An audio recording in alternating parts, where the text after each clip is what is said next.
Hello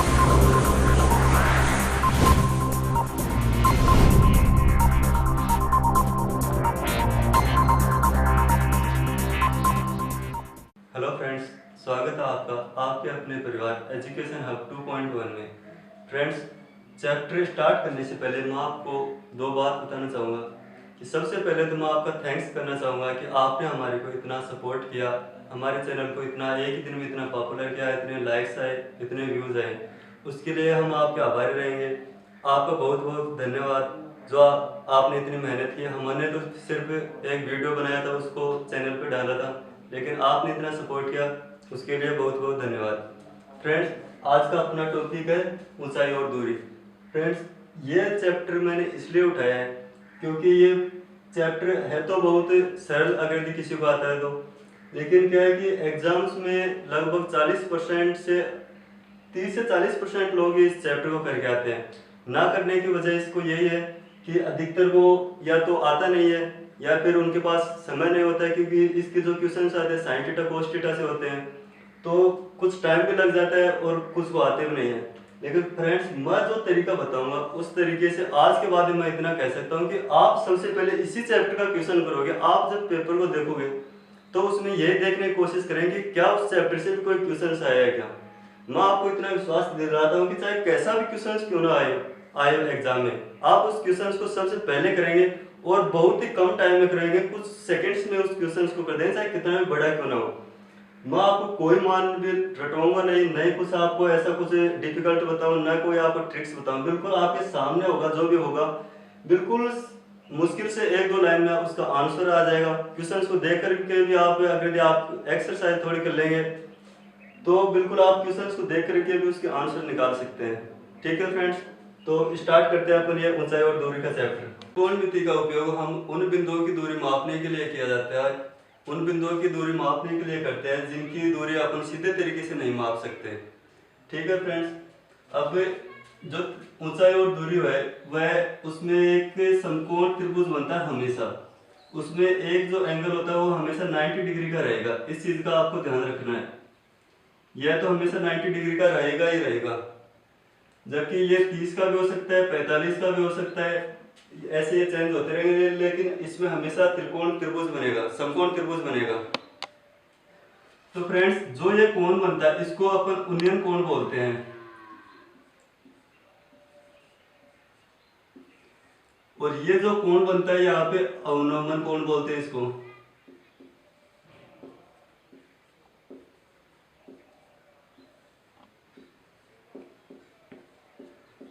मैं आपको बता दूं कि अवनमन और उन्नयन कोण हमेशा बराबर होते हैं। अब आप कहोगे कि सर ये बराबर होते कैसे हैं, जबकि एग्जाम्स में जब अवनमन और उन्नयन कोण का नाम आ जाता है तब लोग कंफ्यूज हो जाते हैं कि यार ये अवनमन कोण क्या है और उन्नयन कोण क्या है।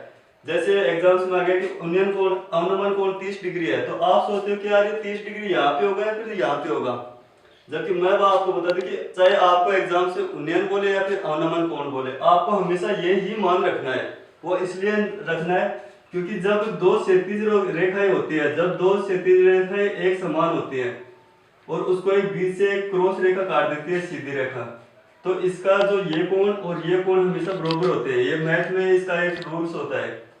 यहाँ पे देखिए आप ध्यान से कि यहाँ पे एक जेड की आकृति बन रही है, तो इसमें जो ये कोण होगा और ये कोण होगा वो हमेशा बराबर होगा, और इसका जो ये कोण होगा और ये कोण होगा वो हमेशा बराबर होगा। तो यहाँ पे आप देखिए ये जो ये रेखा है ये क्षैतिज रेखा है, और यहाँ पे भी एक क्षैतिज रेखा डाल देते हैं, तो यहाँ पे जो ये कोण होगा और ये कोण होगा वो हमेशा बराबर होगा। और एक चीज भी आप यहाँ पे नोट कीजिए कि ये जो आकृति यहाँ पे वो जेड की आकृति बन रही है, इसलिए ये अवनमन और उन्नयन कोण बराबर होगा। ठीक है फ्रेंड्स, अब उन्नयन कोण बोलते किसको है, तो इसके लिए मैं आपको बता दूं कि ये जो क्षैतिज रेखा और जो दृष्टि रेखा, या फिर एक साधारण सी भाषा में मैं आपको बता दूं, जैसे ये धरातल है और इस धरातल पे मैं यहाँ पे खड़ा हुआ हूँ। ठीक है फ्रेंड्स, यहाँ पे एक पोल है। अब इस धरातल से जब मैं ऊपर देखूंगा तो अगर मैं इस जो पोल है इस पोल के जब हाईएस्ट पॉइंट को मैं देखता हूं, तो जब देखूंगा तो यह है जब मैं ऐसे जैसे इधर देखूंगा, जैसे मैं उस पॉइंट को देखता हूं तो मेरी नजर सीधी ऊपर होंगी, तो जब सीधी नजर ऊपर होगी तो जो एक रेखा बनती है, जब काल्पनिक या फिर यहाँ पे देखिए जो ये रेखा बन रही है, इसको तो अपन बोलेंगे दृष्टि रेखा। ठीक है फ्रेंड्स, और ये हुआ क्षैतिज रेखा। और यहाँ पे जो बंदा होता है या फिर जहां से मैं देख रहा हूं, यह अभिदर्शक हुआ।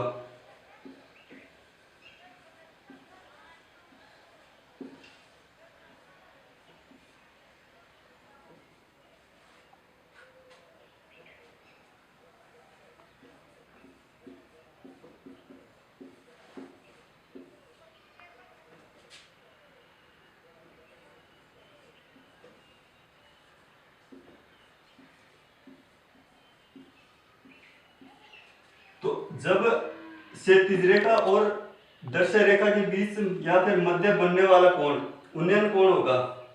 ठीक है फ्रेंड्स, अब अनुमान कोण क्या होता है? जैसे ये एक दीवार है और दीवार के ऊपर से कोई व्यक्ति नीचे की तरफ देख रहा है, अपने आगे की तरफ। जैसे मैं नीचे देखूंगा तो मेरा जो यहाँ पे जो कोण होगा ऊपर से, तो वो बनेगा अवनमन कोण। तो फ्रेंड्स यहाँ पे अभिदर्शक खड़ा हुआ है। अभिदर्शक जब नीचे की तरफ आगे देखेगा तो वहां पे और जो क्षैतिज रेखा है, ये जो क्षैतिज रेखा हो गई, उसके बीच बनने वाला जो कोण है वो होगा अवनमन कोण।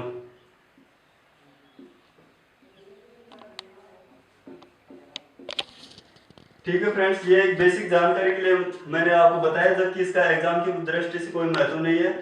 हाँ, ये जरूर महत्व है कि आप एग्जाम में हमेशा ध्यान रखना कि अवनमन कोण और उन्नयन कोण समान होते हैं। इस चीज को आपको बिल्कुल ध्यान रखना है। ठीक है फ्रेंड्स,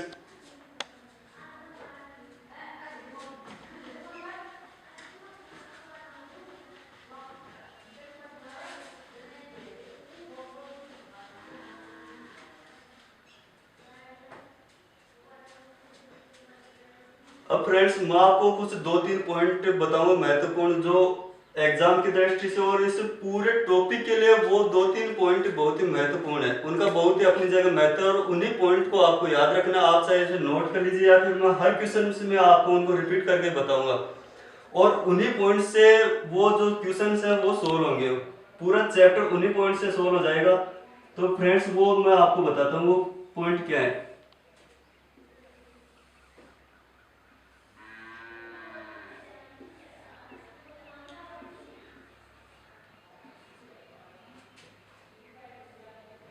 जैसे ये मैंने एक समकोण त्रिभुज बना दिया है, इसका उन्नयन कोण हो गया 30 डिग्री और अवनमन कोण, सॉरी, ये जो 30 ये जो सी पॉइंट है यहाँ पे 30 डिग्री कर दिया और इसको मैंने 60 डिग्री कर दिया है। मेरे पास जो ये ए बी जो लंब है, इसकी लंबाई मेरे पास 1 है मान लीजिए, या फिर इसको 5 मान लीजिए, लेकिन आप 1 मान लीजिए, मैंने सिर्फ आपको उदाहरण के तौर पे बता रहा हूँ। तो फ्रेंड्स जो सामने वाली भुजा होगी 60 डिग्री के सामने वाली भुजा, यह हमेशा √3 होगी। ठीक है फ्रेंड्स, अर्थात इसको अपन ऐसे कह सकते हैं एक लैंग्वेज के तौर पे कि 60 डिग्री के सामने वाली भुजा 60 डिग्री के सामने वाली भुजा 60 डिग्री वाली भुजा की √3 गुना होगी। मैं एक बार वापस रिपीट करता हूं कि 60 डिग्री के सामने वाली भुजा 60 डिग्री वाली भुजा की, जो 60 डिग्री वाली भुजा कौन सी है, ये भुजा होगी इसकी, तो इसके हमेशा ये √3 गुना होगी। अब फ्रेंड्स बचा कर्ण, इसका कर्ण कितना होगा? तो कर्ण फ्रेंड्स मैं आपको बता दूं कि हमेशा इस बात को आपको ध्यान रखना है, बिल्कुल आप रट लीजिए या फिर अपने दिमाग में सेट कर लीजिए इसको कि कर्ण हमेशा 30 डिग्री के सामने वाली भुजा का हमेशा 2 गुना होगा। अर्थात अगर यदि 30 डिग्री के सामने वाली भुजा 100 है तो ये 200 होगा, अगर यदि ये 200 है तो ये 400 होगा, अगर यदि ये 50 है तो ये 100 होगा, अगर यदि ये 1 है तो ये हमेशा कर्ण 2 होगा। इस चीज को आप बिल्कुल रट लीजिए, आपको बिल्कुल भी इसमें कंफ्यूज नहीं होना कि यार ये हुआ कैसे। मैं वो आपको सोल्व करके बताता हूँ, अप्रूव भी होगा बिल्कुल ये कि ये 2 हुआ कैसे। ठीक है फ्रेंड्स, अब मैं आपको सोल्व करके बता देता हूँ कि ये 2 हुआ कैसे। तो फ्रेंड्स एक चीज देखिए, आपके समकोण त्रिभुज में हमेशा कर्ण निकालने का सूत्र यही होता है कि AC² बराबर BC का होल स्क्वायर प्लस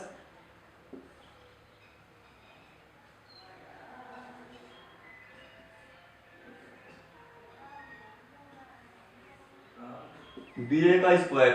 ठीक है फ्रेंड्स, तो अब ए सी तो अपने को निकालना है, ए सी का अपने को तो पता ही नहीं है कि क्या है इसमें, और बी सी अपने पास क्या है √3। तो √3 को जब अपन इसका स्क्वायर करेंगे तो इसका जो रूट है वो हट जाएगा, और बी ए का मान अपने पास 1 है। ठीक है फ्रेंड्स, तो ये एक रख दिया मैंने। अब इसको आगे देखते हैं कि ए सी स्क्वायर बराबर, जब इसका रूट हटाएंगे, जब इसको स्क्वायर करेंगे तो इसका रूट हट जाएगा, तो 3 का 3 ऐसे बच गए यहाँ पे अपने पास, और ये 1 का 1 आ गया। ठीक है फ्रेंड्स, तो यहाँ पे ए सी स्क्वायर बराबर हो गया अपने पास 4। अब इस ए सी का अपने पास जो स्क्वायर है इसको हटाने के लिए इसका रूट कर देंगे 4 का, तो ए सी बराबर √4। जब √4 को सोल्व करेंगे तो इसका मान अपने पास आ गया 2। ठीक है फ्रेंड्स, ये अपने पास इसका आंसर आ गया। ये मैंने आपको सोल्व करके बता दिया कि ये 2 आए कैसे, जबकि आपको इस सॉल्यूशन का मैंने सिर्फ आपको समझाने के लिए होता है कि आपके पास मन में कोई क्वेश्चन ना हो कि ये आया कैसे 2। जबकि आपको हमेशा याद रखना है कि 30 डिग्री के सामने वाली भुजा हमेशा 30 डिग्री के सामने वाली भुजा का हमेशा कर्ण दुगुना होगा, अर्थात कर्ण जो होता है वो 30 डिग्री के सामने वाली भुजा का 2 गुना होगा, और 60 डिग्री के सामने वाली भुजा हमेशा 60 डिग्री वाली भुजा की √3 गुना होगी। ठीक है फ्रेंड्स, अब आगे देखते हैं अपन इसको।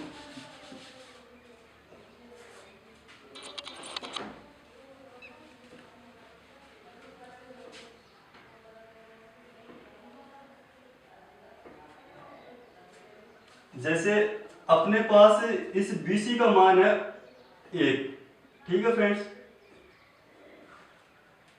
और अपने को ये मान निकालना है, AB का मान निकालना है, तो इसका मान क्या होगा। तो फ्रेंड्स मैंने आपको बताया था, या फिर मैं आपको वापस दोबारा से बताता हूँ कि 30 डिग्री के सामने वाली भुजा हमेशा 30 डिग्री वाली भुजा की 1/√3 होगी, अर्थात अगर ये 5 है तो यहाँ पे 5/√3 होगी, यहाँ पे 1 है तो 1/√3 होगी, अगर यदि यहाँ पे 10 है तो यहाँ पे 10/√3 होगी। इसको आपको याद करना है, जबकि मैं इसको भी सोल्व करके बता दूंगा कि ये आया कैसे है। ठीक है फ्रेंड्स, अगर ये 1 है तो ये 1/√3 हो गई है।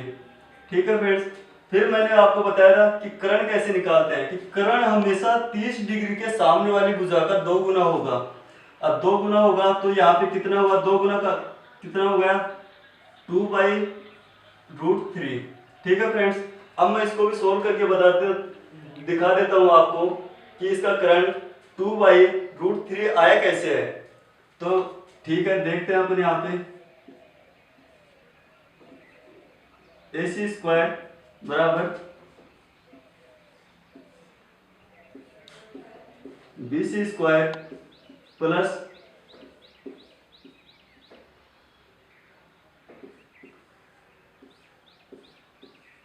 AB square. तो फ्रेंड्स अपने को AC दिया हुआ नहीं था, ये तो अपन ने निकाला है, तो ठीक है अपन AC निकालते हैं। तो AC का बराबर हो गया, BC का मान अपने को दे रखा है 1, तो यहाँ पे 1 रख देते हैं, प्लस AB का मान अपने पास है 1/√3। ओके फ्रेंड्स, अब इसको सोल्व करते हैं। तो AC स्क्वायर बराबर, इसका अगर रूट हटेगा तो 1 रहेगा, प्लस अगर इसका रूट हटाएंगे तो 1/3 हो गया। ठीक है फ्रेंड्स, अब इसको आगे जब सोल्व करते हैं तो सोल्व हो गया, यहाँ पे एलसीएम ले लेंगे, 3 आ गया। जब दोनों का एलसीएम 3 आ गया तो 3 को इससे मल्टीप्लाई करेंगे तो 3 को 1 से मल्टीप्लाई करेंगे तो 3 का 3 आ गया, और ये 1 आ गया, तो यहाँ पे हो गया 4/3। तो AC का मान आ गया अपने पास 4/3। AC स्क्वायर का मान अपने पास आ गया 4/3। अब इसका स्क्वायर हटाने के लिए इस संख्या का अपने को रूट करना पड़ेगा, तो इसका जब रूट करेंगे तो AC बराबर 4 इसका रूट कर दिया आपने, 4/3 का रूट कर दिया। यहाँ पे अब अगर अपने स्क्वायर हटाना है तो सामने वाली संख्या का रूट करना होगा। अब इसका रूट निकालेंगे तो यहाँ पे इसके आंसर आएंगे अपने पास 2/√3, क्योंकि √3 का ये पूरा मान तो निकलेगा नहीं, पॉइंटों में आएगा, इसलिए अपन इसको रूट के अंदर ही पैक कर देते हैं। ठीक है फ्रेंड्स, ये मैंने आपको प्रूव कर दिया है कि आया कैसे है। जबकि मैं आपको वापस से एक बार रिपीट करके बता देता हूँ, ये मैंने आपको 2 पॉइंट बताए, ये आपको पूरे चैप्टर में हेल्पफुल होंगे। इनसे ही पूरा चैप्टर सोल्व हो जाएगा, चाहे कितना भी बड़ा क्वेश्चन क्यों ना हो। ओनली आप ये डायग्राम बनाओगे, डायग्राम को देख करके आप आंसर बता सकते हो। ठीक है फ्रेंड्स, मैं वापस आपको रिपीट कर देता हूँ कि 30 डिग्री के सामने वाली भुजा हमेशा 30 डिग्री अर्थात 30 डिग्री के सामने वाली भुजा 30 डिग्री वाली भुजा की 1/√3 होगी, और जो करण होगा वो हमेशा 30 डिग्री के सामने वाली भुजा का 2 गुना होगा। अर्थात ये 1/√3 है तो ये 2/√3 हो गया, 2 गुना हो गया ये। ठीक है फ्रेंड्स, अब अपन इन्हीं क्वेश्चंस को या फिर जो मैंने आपको बताया इनको क्वेश्चंस के माध्यम से समझते हैं कि क्वेश्चन सोल्व कैसे होंगे, तभी आपके समझ में आएगा। जबकि ये पॉइंट आपको याद रखने की जरूरत है, या फिर मैं आपको वापस एक बार ये सभी पॉइंट्स लिख देता हूं जिससे आपके लिए हेल्पफुल रहेंगे। ठीक है फ्रेंड्स, जो मैंने आपको बताया उन पॉइंट्स को मैंने यहाँ पे लिख दिया है जिससे आपको सुविधा अच्छी रहेगी। आप इन पॉइंट्स को नोट कर लेना या फिर याद रख लेना, इसलिए मैंने यहाँ पे इनको स्टार कर दिया है। ये मैंने लिखा है कि 30 डिग्री के सामने वाली भुजा हमेशा 30 डिग्री वाली भुजा की 1/√3 गुना होगी। ठीक है फ्रेंड्स, एक तो ये पॉइंट आपको हमेशा ध्यान रखना है। दूसरा पॉइंट है कि कर्ण हमेशा 30 डिग्री के सामने वाली भुजा का 2 गुना होगा। ये 2 नंबर पॉइंट भी फ्रेंड्स आपको बहुत ही महत्वपूर्ण है, इसको भी याद रखना है। और ये तीसरा पॉइंट इंपॉर्टेंट है कि 60 डिग्री के सामने वाली भुजा 60 डिग्री वाली भुजा की √3 गुना होगी। ठीक है फ्रेंड्स, ये 3 पॉइंट इतने महत्वपूर्ण है कि लगभग इस जो ऊंचाई और दूरी का चैप्टर ये इन्हीं से सोल्व होगा। ठीक है फ्रेंड्स, अब मैं आपको उदाहरण के माध्यम से ये चैप्टर या फिर ये क्वेश्चंस आगे सोल्व करवाता हूँ, तो देखते रहिए, बने रहिए अपने साथ। फ्रेंड्स, अब अपने क्वेश्चंस के माध्यम से समझते हैं। ये क्वेश्चन है, किसी पोल की लंबाई और उसकी परछाई का अनुपात 1:3 है। प्रकाश के स्रोत का उन्नयन कोण क्या होगा। तो फ्रेंड्स, ये अपने पास एक पोल है। ठीक है फ्रेंड्स, इसको ए दे दिया और इसको बी दे दिया अपन ने। अब ये आगे बोल रहा है कि लंबाई, ये तो पोल की लंबाई हो गई और इसकी परछाई, तो ये फ्रेंड्स इसकी परछाई होगी। ठीक है फ्रेंड्स, तो मैंने आपको बोला था कि हमेशा इसमें समकोण त्रिभुज बनेगा, तो समकोण का मतलब यहाँ पे तो ये हमेशा 90 रहेगा ही रहेगा। तो फिर ये बोल रहे हैं कि प्रकाश की लंबाई और परछाई का अनुपात ये 1:3 है, तो ये तो पोल की लंबाई का अनुपात 1 हो गया और ये इसकी परछाई है, इसका अनुपात √3 हो गया। तो फ्रेंड्स, मैंने आपको स्टार्टिंग में एक बात बताई थी कि हमेशा 60 डिग्री के सामने वाली भुजा हमेशा 60 डिग्री वाली भुजा की √3 गुना होगी। अर्थात ये फ्रेंड्स, आप एक इमेजिनेशन कीजिए या फिर एक बात सोचिए कि ये यहाँ पे 60 रहा होगा, 60 डिग्री का कोण होगा, तभी ये √3 गुना है। अगर ये 60 नहीं होता तो यहाँ पे √3 गुना नहीं होती। तो फ्रेंड्स, ये तो 60 हो गया, अगर ये 60 है तो ये फिर 30 अपने आप ही हो गया, क्योंकि एक त्रिभुज के तीनों कोणों का मान हमेशा 180 डिग्री होता है, अर्थात 180 डिग्री होता है। तो ये 90, ये 30 और ये 60 डिग्री हो गया। ठीक है फ्रेंड्स, अपने को पूछा गया कि प्रकाश के स्रोत का उन्नयन कोण क्या होगा। तो उन्नयन कोण क्या होगा फ्रेंड्स, अपने पास ये उन्नयन कोण होता है हमेशा, तो इसका आंसर हो गया अपने पास 30 डिग्री। ठीक है फ्रेंड्स, नहीं तो अपने को साइन थीटा कोस थीटा का रूल से अपने काम नहीं लिया है, और डायरेक्टली बिल्कुल अपने एक डायग्राम बनाया, इसके माध्यम से अपने पास आंसर आ गए। ठीक है फ्रेंड्स, अब ऐसे नेक्स्ट क्वेश्चन समझते हैं अपन। ठीक है फ्रेंड्स, ये सेकंड क्वेश्चन है। सेकंड क्वेश्चन देखिए क्या है कि किसी टावर के आधार से 600 मीटर की दूरी पर स्थित किसी बिंदु से उसके शिखर का उन्नयन कोण 30 डिग्री है। तो टावर की ऊंचाई याद कीजिए। अपने को इस क्वेश्चन पे टावर की ऊंचाई पूछ रहा है, तो टावर की ऊंचाई कैसे निकालें वो मैं आपको बताता हूँ। तो फ्रेंड्स, हम मान लेते हैं ये एक टावर है, यहाँ पे ए हो गया और यहाँ पे बी हो गया। इसमें दे रखा है कि 600 मीटर की दूरी पर स्थित किसी बिंदु, तो ये यहाँ पे ये कोई बिंदु है जो अपने को सीधे देते हैं इसको, और ये 600 मीटर की दूरी पे स्थित है। ठीक है फ्रेंड्स, यहाँ पे इसको ऐसे मिलाते हैं। अब अपने पास टावर कौन सा है, ये AB लंबाई वाला है, और अपने को इसकी लंबाई निकालनी है। तो निकालना कैसे है, मैंने आपको बताया था, सॉरी, ये जो कोण है वो 30 डिग्री का हो गया। निकालना अपने को टावर की ऊंचाई है। निकालना कैसे है वो मैंने आपको बताया था पहले भी, कि 30 डिग्री के सामने वाली भुजा, हमेशा 30 डिग्री वाली भुजा की लंबाई बटे √3 होगी। अब भुजा की लंबाई कितनी है, 600 मीटर है, तो बटे में √3 हो गया। तो आप ऑप्शन में अपने पास या तो ये भी हो सकता है कि ए बी क्या है, टावर की लंबाई है, तो या तो आपको ऑप्शन में ये मिल जाएगा 600 बटे √3। अगर यदि आपको ये मिल रहा है तो बिल्कुल आपका आंसर यहीं पे सोल्व हो गया ये क्वेश्चन। अगर यदि आपको वहाँ पे एग्जाम में ये नहीं मिल रहा है तो आप इसको आगे ऐसे सोल्व कर सकते हैं कि जो ये √3 है इसको हटाने के लिए आप ऊपर नीचे √3 से मल्टीप्लाई कर देंगे। अगर यदि ऊपर नीचे √3 से गुना करते हैं तो इसमें कोई प्रभाव नहीं पड़ता है, क्योंकि अगर यदि अपन इसको काटेंगे तो इसका मान हमेशा एक ही आएगा। तो √3 से √3 जब मल्टीप्लाई होगा तो इसका स्क्वायर हो जाएगा और इसका रूट हट जाएगा। तो आगे अपने पास क्या आता है कि 600 मल्टीप्लाई √3 और नीचे आ गया 3। तो जब इसको काटेंगे तो ये 200 आ गए। तो अपने पास टावर की लंबाई आ गई है अब 200 √3। ठीक है फ्रेंड्स, देख ही लीजिए आप ही आपके सामने कितना इजी है, बहुत ही शानदार है। इसी प्रकार से अपन जो चाहे कितना भी बड़ा क्वेश्चन हो इसी प्रकार से सोल्व करते रहेंगे। अब देखते हैं नेक्स्ट क्वेश्चन आगे। नेक्स्ट क्वेश्चन देखिए, नेक्स्ट क्वेश्चन बोल क्या रहा है कि एक पेड़ तूफान से जमीन से कुछ ऊंचाई पर टूट कर झुक गया है। इसका ऊपरी भाग जमीन को इसके अधोभाग से 20 मीटर की दूरी पर इस प्रकार छूता है कि यह जमीन के साथ 30 डिग्री का कोण बनाता है। पेड़ की कुल लंबाई क्या थी। ठीक है फ्रेंड्स, इसको कैसे सोल्व करें। मान लीजिए ये एक पेड़ था, तो फ्रेंड्स ये जब एक पेड़ था तो यहाँ से ये पेड़ टूट गया है।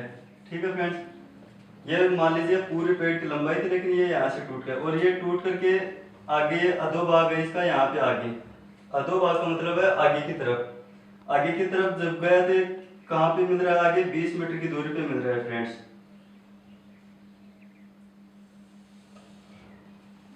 यह दूरी है 20 मीटर। ठीक है फ्रेंड्स, इसको इस बिंदु को अपन ए दे देते हैं, इसको बी दे देते हैं और इसको 30 सी दे देते हैं। यह बोल रहा है कि जमीन के साथ 30 डिग्री का कोण बना रहा है। तो यहाँ पे जमीन के साथ 30 डिग्री का कोण हो गया, ये 90 का होगा ही होगा, मैंने पहले ही बताया था आपको।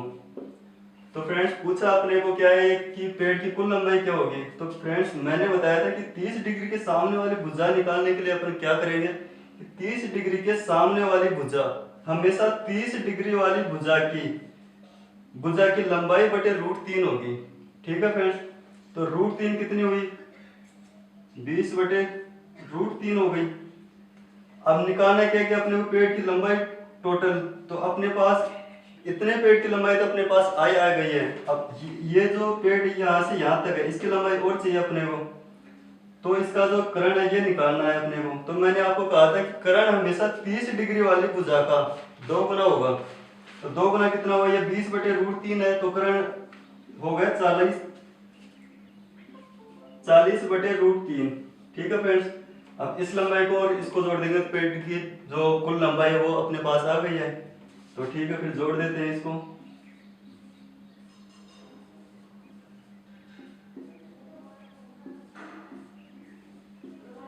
तो फ्रेंड्स 20 बटे √3 प्लस 40 बटे √3 आ गया अपने पास। इसको जोड़ रहे हैं तो फिर कॉमन ले लिया, √3 और 20 और 40 कितने हो गए अपने पास, 60। तो अगर आपके ऑप्शन में मिल रहा है ये तो ठीक है, अगर नहीं मिल रहा है तो इसको आगे सोल्व कर लीजिए। आगे सोल्व करने के लिए क्या करेंगे, √3 को, जो ये √3 है इसको रूट को हटाने के लिए ऊपर नीचे √3 से मल्टीप्लाई कर देंगे अपन।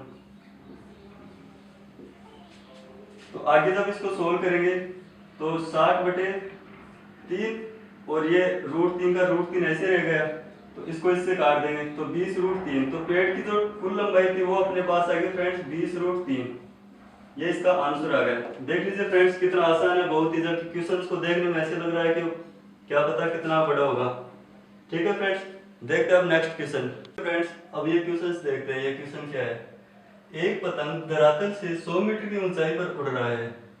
पतंग का धागा धरातल के साथ 30 डिग्री का कोण बनाता है, तो बताओ धागे की लंबाई क्या होगी।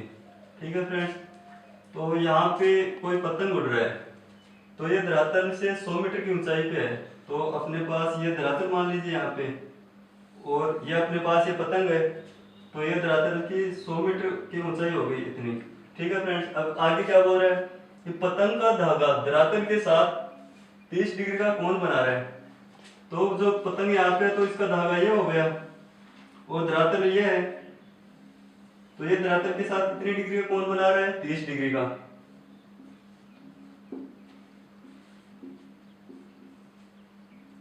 तो फ्रेंड्स ये 30 है तो ये 60 अपने पास अब ऑटोमेटिक हो गया। क्यों हुआ, क्योंकि त्रिभुज के तीनों कोण का मान हमेशा 180 होता है और ये हमेशा 90 रहेगा ही रहेगा। तो 90 और 30 120 और फिर बच गए 60, तो 180 हो गए। अब पूछ क्या रहा है कि बताओ धागे की लंबाई क्या होगी। तो धागे की लंबाई कौन सी है, ये है, कर्ण है। तो अपने पास जो धागे की लंबाई है निकालने कैसे, मैंने आपको बताया था स्टार्टिंग में कि 30 डिग्री के सामने वाली भुजा, अर्थात जो कर्ण होता है वो 30 डिग्री के सामने वाली भुजा का 2 गुना होगा। तो सीधा सा दिख रहा है अपने पास पेन चला, जो पेन अपने पास उसको चलाने की बिल्कुल भी आवश्यकता नहीं है कि अपने पास अगर यदि धरातल की ऊंचाई 100 है जो 30 डिग्री के सामने है तो 2 गुना अपने पास ऑटोमेटिक हो गया 200। तो धागे की लंबाई कितनी हो गई, 200 मीटर। ये देख लीजिए आपके अब खुद ही, बिल्कुल भी सोल्व करने की जरूरत नहीं है, कितना आसान क्वेश्चन है। ठीक है फ्रेंड्स, नेक्स्ट क्वेश्चन देखते हैं। फ्रेंड्स अब ये क्वेश्चन देखते हैं। एक वायुयान पृथ्वी से 1500 मीटर की ऊंचाई पर उड़ रहा है। यदि उस समय हवाई अड्डे से उसका उन्नयन कोण 60 डिग्री हो तो वायुयान की हवाई अड्डे से सीधी दूरी ज्ञात कीजिए। तो अपन ये वायुयान है यहाँ पे। ठीक है फ्रेंड्स, तो आगे क्या बोल रहा है कि पृथ्वी से 1500 मीटर की ऊंचाई पे उड़ रहा है। तो ये धरातल ले लिया अपन ने और इसकी दूरी हो गई 1500 मीटर धरातल से। ठीक है फ्रेंड्स, अब आगे क्या बोल रहे हैं कि यदि उसी समय हवाई अड्डे से उसका उन्नयन कोण, तो यहाँ पे अपन एक हवाई अड्डा बना लेते हैं। ठीक है फ्रेंड्स, काल्पनिक।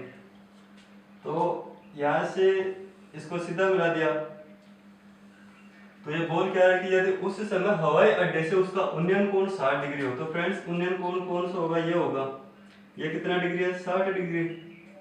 तो ये कितना हो गया, 30 डिग्री। इसको ए दे देते हैं, ये बी पॉइंट हो गया और ये सी हो गया।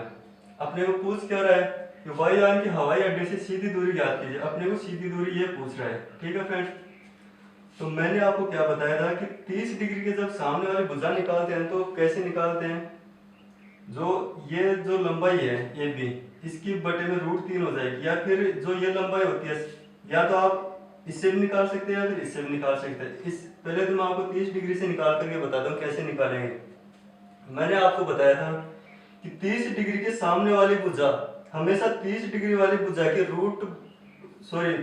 30 डिग्री के सामने वाली भुजा 30 डिग्री वाली भुजा की लंबाई बटे √3 गुना होगी। तो फ्रेंड्स √3 कितने हुई यहाँ पे, ये हो गई 1500 बटे √3। ठीक है फ्रेंड्स, तो मैंने आपको क्या बताया कि कर्ण हमेशा जो कर्ण कितना होगा हमेशा, यानी कि 30 डिग्री के सामने वाली भुजा का 2 गुना होगा। तो 30 डिग्री के सामने वाली भुजा कौन सी है, ये है। तो इसका 2 गुना कर्ण कितना हुआ, 3000 बटे √3। ठीक है फ्रेंड्स, या फिर अपन इसको ऐसे सही तरीके से सोल्व करें तो AC बराबर हो गया 2 × 1500 बटे √3।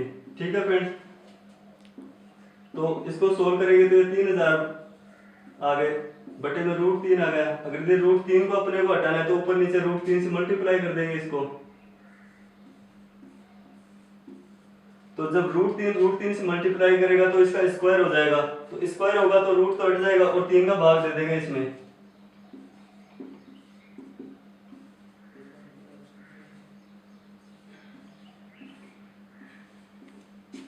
तो फ्रेंड्स ये जो अपने पास सीधी दूरी है हवाई अड्डे से वायुयान की, तो अपने पास आ गई है 1000√3 मीटर।